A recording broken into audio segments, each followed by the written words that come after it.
Highland FM 107.1.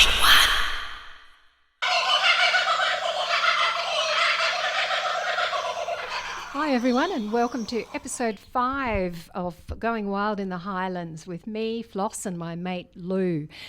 It's summertime coming up, and this month we're going to talk about all things summer. We're going to talk about all things Christmas.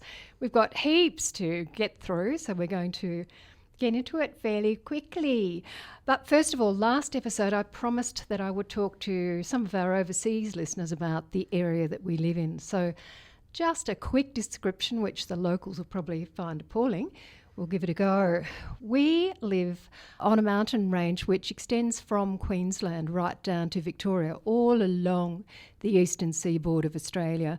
So where we are is about 800 metres above sea level, which I think for lots of people in other parts of the world is kind of laughable in terms of mountains, but it's the best we can do. Yeah. It's cold in the winter. That's right. It gets cold here. Sometimes it snows here. But we're also lucky enough to be only an hour or so from the beach. And because we're up in a mountain and there's lots of deep valleys and escarpments, there's a lot of bush here that is difficult to access. So a lot of our native animals are able to stay relatively safe and undisturbed. We've also got a lot of national parks and flora reserves. And dams. We've got a lot of dams A for lot of Sydney dams water. in this area. That's right. So it's a great environment for wildlife. And as you've heard us say before, we have something like 53 endangered species in this area that Lou and I are really concerned about, and hence part of the reason why we do the podcast at all. And driving-wise, I'd say we're 2 hours out of Canberra and 2 hours out of Sydney. Yep, that's right. In so the middle halfway. there. Yep. So we get a lot of visitors between Yes. Sydney and Canberra. Yes, and the area is kind of a series of small towns and villages strung along like a string of pearls. And it's pretty gorgeous, isn't it? Yeah, we've hit gold, really. Yeah. This is a lovely place. It is a lovely place, but I may not be saying that when winter comes. So, I wanted to tie up a few loose ends from some of our earlier episodes. I'm sure that all of you have listened to all of our episodes and you want to hear a little bit more about some of the things that we talked about. So, quite early in the piece, maybe episode 2 or 3, we talked about channel-billed cuckoos coming back, migratory birds coming back to the area, and I said I had never seen one. But since that recording, I've seen channel-billed cuckoos twice, and I'm thrilled about it. So you're tuned in now? Yeah, that's right. I'm That's what yet it to is. see one sitting in a tree and looking like a prehistoric monster. But Usually I've they're seen them being flying. chased around the place by currawongs and noisy Yeah. miners because all the birds are nesting. Nobody wants a channel-billed cuckoo, Cuckoo nesting in in the their area. nest. That's Thank you. right. Isn't it? Like, it's interesting to know that birds actually recognise a cuckoo and they do their best to piss them off, basically. Yeah, well, I saw the same thing with the coal this morning. Currawong and a noisy miner had joined forces against Yeah. a coal in our mulberry tree, and Yeah. he was screaming his head off. He was Yeah. very upset. So speaking of coals, that was another update. My personal coal has returned to our street. He's sitting up there in the mulberry tree and, as you're describing, frequently gets hammered by other birds who just don't want him to be around. But nevertheless, he's calling away. I'm yet to see a female arrive, but it won't be long. Speaking of those things, I think, Lou, that one of our devoted listeners has sent us a poem about cuckoos. We have a nature poet in amongst our listeners, and he sent us a poem, and it's about the coal. This came to us from Greg Olson, who lives in Bundanoon. Shall I read it? Please do. It's called The First Coel. Whirra, whirra, whirra, the first coal calls, making his statement. I'm back, one and all. Returned from his travels over winter, far north, a season journey replayed back and forth. Calling for a mate, not easy to see, perched up high in a neighbour's tree. Red eyes, black body, shyer than you think. His song, unlike the bellbird's, dink, dink, dink. Laying an egg in another bird's nest, true cuckoos they are, a serial pest. to the surrogate mother who can't seem to tell that the hatchlings that emerged is not her shell. Quite a large bird, but it doesn't compete with the more raucous of callers you'll ever meet. Large curved bill, dark grey back and wings. In flight you'll hear its call. It can't really sing. Returning to breed on the east coast of Australia from a winter spent in New Guinea or Indonesia. A cuckoo too, but with a twist. I'll let you know, you just won't believe how fast its young grow. They don't bother kicking out the host's young eggs. For the largest cuckoo they are, they simply starve the rest, demanding to be fed, calling incessantly. The unwitting parent complies assiduously. The name, you ask? I thought you never would. The channel-billed cuckoo. Haven't seen one? You should.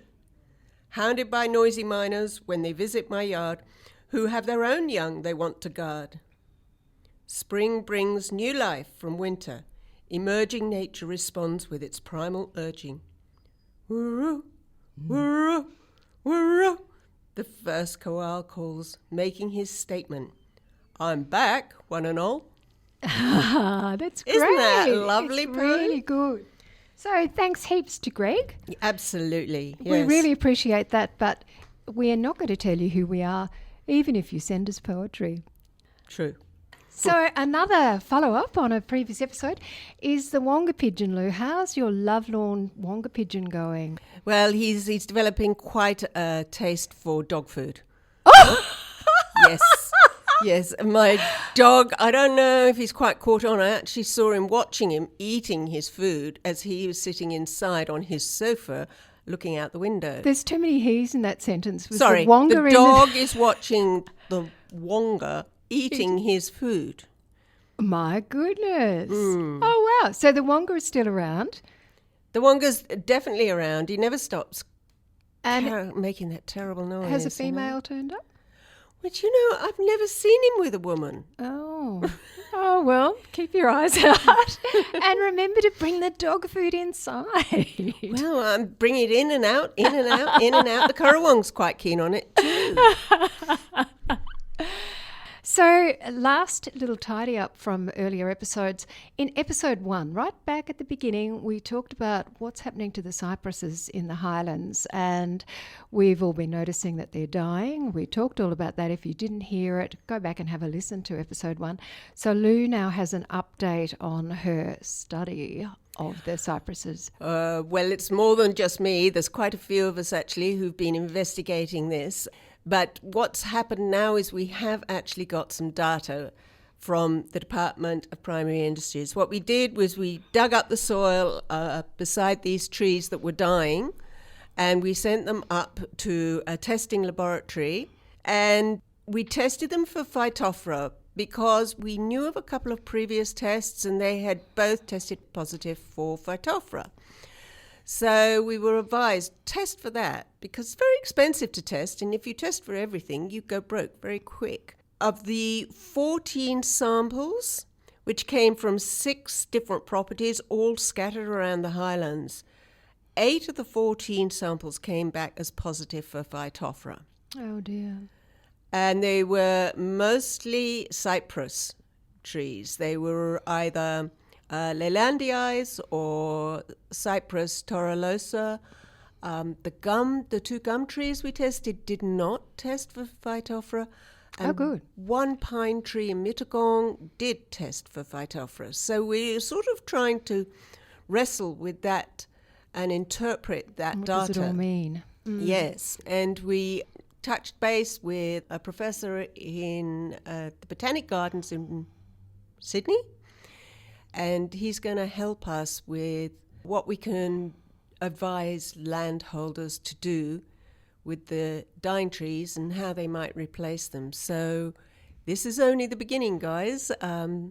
Wait and see what more we can tell you that's really helpful, apart from the fact that your trees might be dying. Yes, Phytophthora. And of course, Phytophthora is a fungus type. It's not a fungus, but a fungus type waterborne disease. And it really came in with the wet, probably. And that's quite distressing. Phytophthora has several different species. What the best known one is the potato blight. All right. That did the In Irish. Ireland, yeah. Millions and millions Oh, that of was people Phytophthora. died. That was a Phytophthora. All right. I'm not sure which species, but so it's a serious pest. Yeah. So you told me that if we walk through an area that's contaminated with Phytophthora and we don't clean our boots and then walk into another area, we can carry it to another area. Is that? Absolutely. Yeah. So on muddy boots and on materials, anything on your tools, on your equipment, you have to clean it with 70% meths Oh, right. to kill stay it off. sterile, to get Yeah. it off. So Yeah. a lot of people walk through just a little bath of water on their Wellington boots as they go into the paddock, and then through the bath on the way back again in case they've picked it up in the paddock.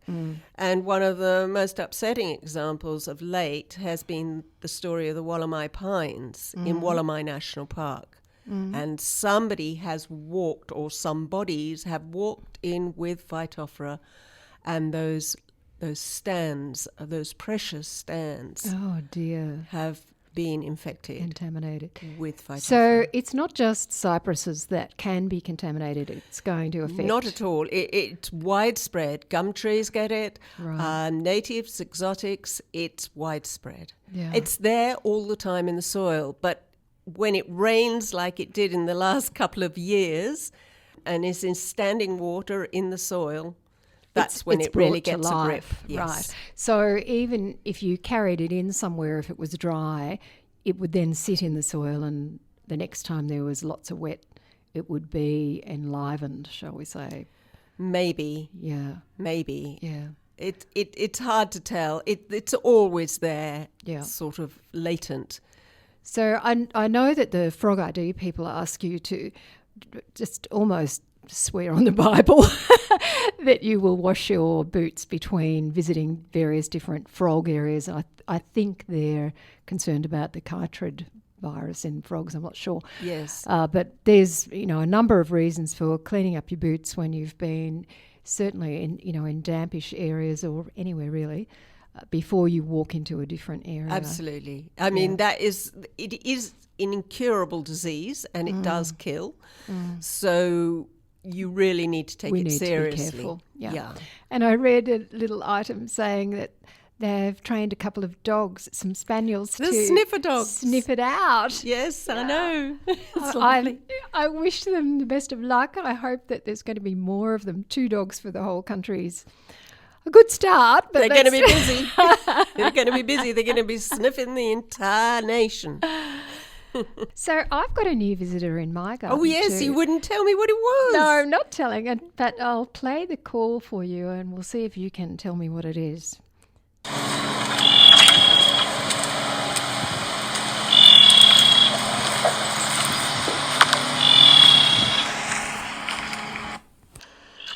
Lou's making a horrified face at me. What is it?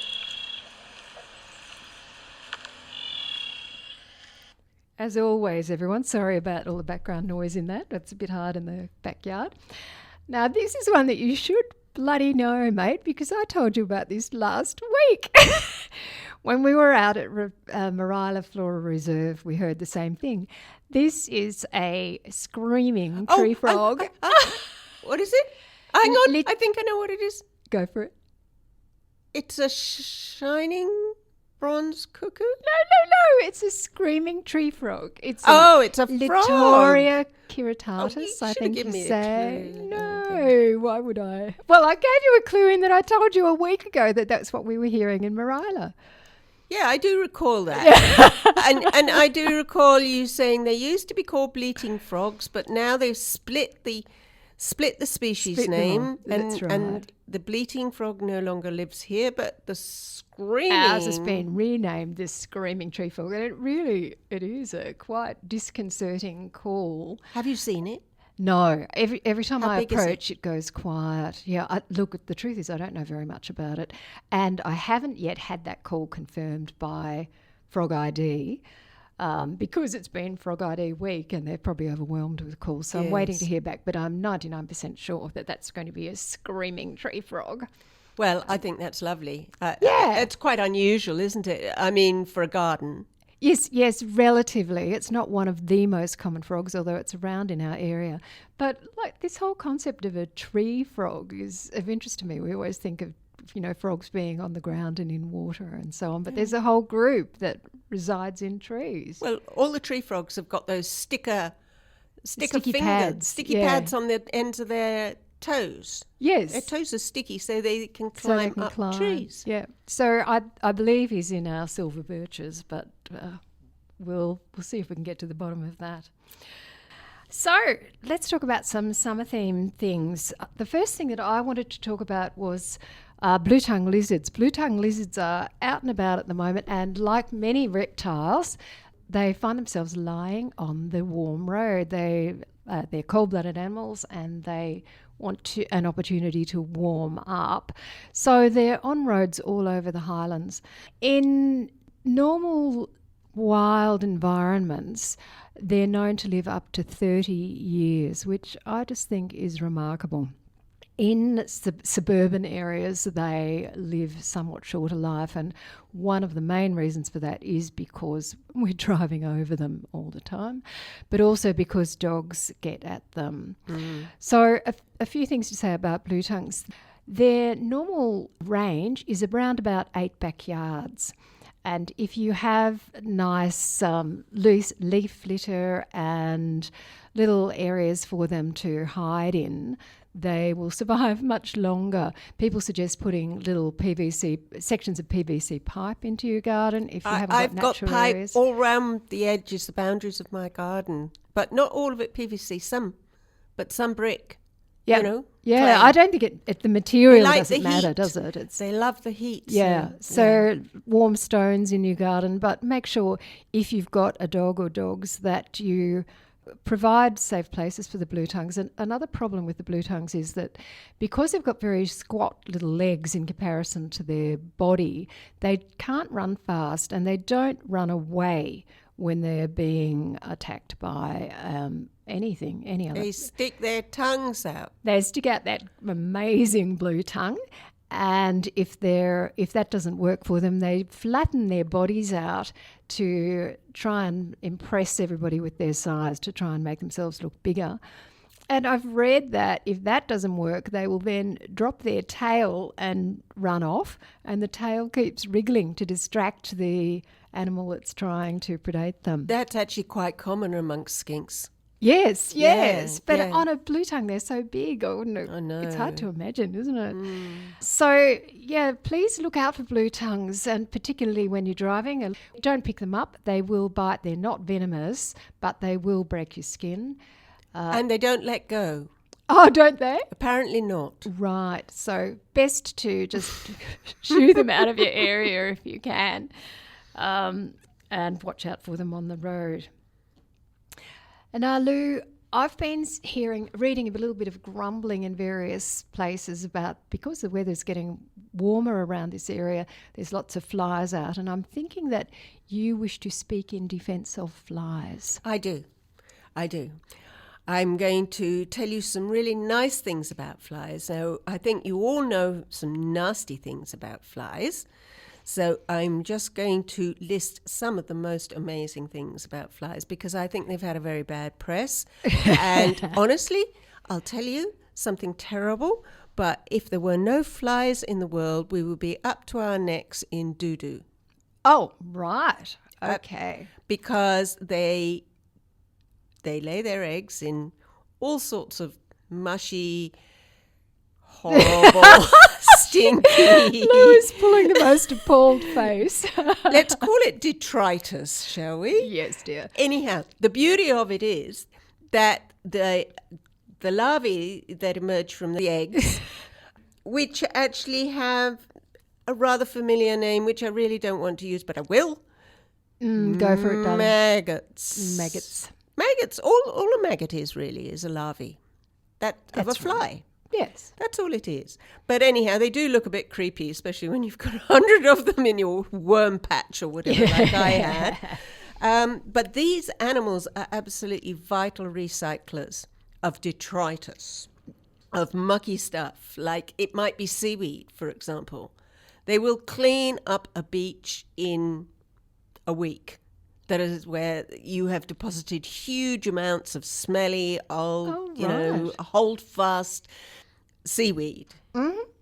So don't worry if you see lots of flies running around and flying around the seaweed. They're just laying eggs, and the grubs are going to eat the seaweed, and it'll all be clear within no time at all. They're doing us a favour. So they're doing us a favour in seaweed, and then there's the cow doo-doo. Mm. Well, we don't... I think we can say shit on this show. You can. I'm more refined. She's such a refined girl. I am. And there are very few native dung beetles here, so flies that's right. Yeah. have taken on the role of dealing with cow doo-doo. Right. Stroke shit. And we're pushing the boundaries on this podcast, everybody. So they have been actually very useful in that respect. However, the bad side of that is that, like, they have blowflies now are very, very common in paddocks, and we don't like them at all. They get into our eyes, our nose, wherever there's moisture. That's the downside, but you can't have it all. You know, it's yin and yang. Right. That's what it is. A It's little good bit of and Eastern bad. philosophy on the show, ladies and gentlemen. Absolutely, yes. So I also wanted to talk about the fruit fly. Please do. Without the fruit fly, we would be in a great deal of trouble. It has been used in science a lot. The reason being, it has a very close genome sequence to the human being, and they reproduce really, really fast. Therefore, they have been used a lot in laboratories to help in things like researching Alzheimer's, Parkinson's disease. Oh. They've also been used in the laboratories in the International Space Station because it's a way of assessing the health in relation to gravity. So they are very, very useful to scientists. Fruit flies. So these are all good things. Yes. And they can solve crimes. So different flies lay their eggs at different times in a corpse.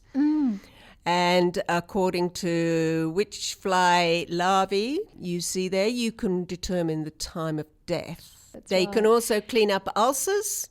The maggots will not eat flesh that is living. They clean up dead flesh. Decaying. Yeah. And can actually be of use. And they have been of use. Maggots have been used on people in wartime with wounds. Oh. So I know it's rather disgusting. I get that. Anyhow, on the nicer side, they're pollinators. Yes, I was waiting for you to come to pollination. They're Go for it. great pollinators. Yes. And they also, there would be no chocolate in the world without flies. Because they pollinate, they are the pollinators of the cocoa plant. Oh, and I think in Australia they pollinate avocado. I think they do. I think they also pollinate chilies, black pepper, carrots, fennel, onions, a host of really important vegetables that we all appreciate and eat all the time. And I read that people are trying to set up an industry of using flies as pollinators, particularly now that they're concerned about the varroa mite in the bees. But they're having a bit of trouble because flies can smell carrion something like 18 kilometres away, and so all your pollinators are inclined to piss off. Rush off for a snack. But never mind, they're breeding smaller ones that can't fly so far. That's hilarious. So a couple of things that I want to say about flies. When we say fly, I think everyone imagines blowflies and things like that, but we actually have thousands of different flies in Australia even, and not all of them have been described yet.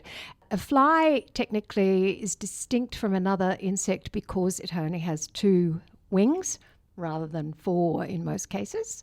And One Even a pest. mosquito is a fly.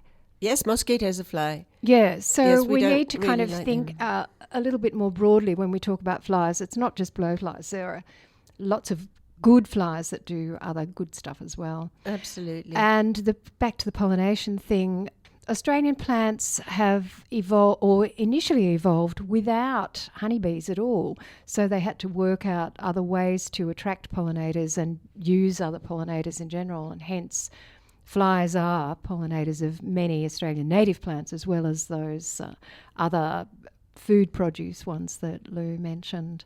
And hoverflies are the number one pollinator fly. Oh, right. So I'm sure in many people's gardens they will see hoverflies. Yes. Yeah, I've got them at home on Brachyscome. They're there. If so, go out into your garden, have a look at what's in flower, particularly if it's a sunny day Yes. when the nectar's a little bit more inclined to run. And have a look at who's on your plants. You'll find lots of honeybees, but you'll find occasional other native bees, which unfortunately sometimes look like flies, and you'll find some flies as well. And some beetles, maybe. Beetles as well. So I think we've probably said enough in defence of flies. Oh, so one thing that I read while I was looking into flies was that there are some smells that they don't like. So let's try and avoid using fly spray because we don't want other critters to be eating dead flies that have been poisoned with an insecticide. So these are some smells that flies don't like you might like to consider having inside the house. They don't like basil, cloves, mint, lavender, marigold, eucalyptus, peppermint, or lemongrass. Is that right? Well, that's what I read. Right. So Well, that's it's worth actually go. quite a range. You should be able to manage something. Yeah, in I that think department. having a bunch of basil in a your bunch kitchen, of basil in your bunch garden. of basil is kind of an attractive idea. I'm going to give it a agree. go. Yeah. Yep. Right, that was flies. That's probably our last little Christmas subject. We might talk about things happening in December. There's not that much happening in December, to be honest, people, because stuff's slowing down. We're all doing other things. But from the 1st of December to the 31st, there's the Southern Highlands Festival of Lights, which we've decided qualifies as a nature activity because it's outside.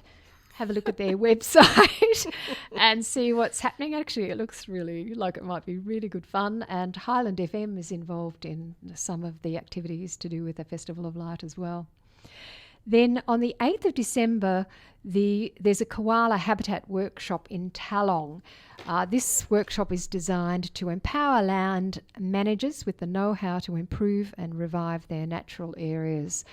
The bookings for that technically close on the 1st, but we think that they might be open-minded if you don't hear about it until a day or two later. If you want to know any details about where to book for that, contact us at flossandlou@gmail.com and we'll provide you with some more details.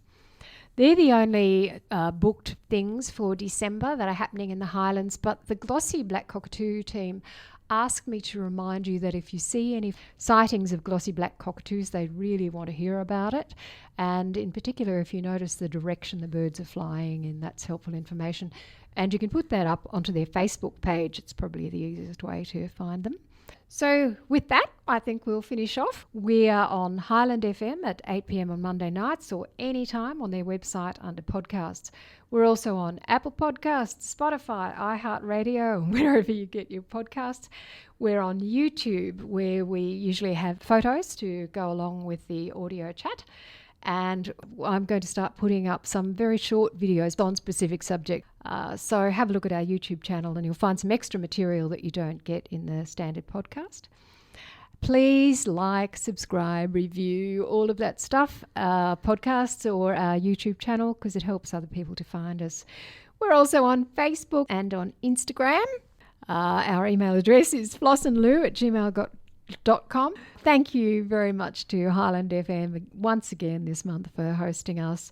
And this month, the Going Wilds in the Highlands team included Adam Stokeld, Warren Barnett, Harrison East, and especially Louise Docker. Thanks, everybody. We'll see you again in January. Look out for our bonus episode in the middle of the month. Bye. Bye now.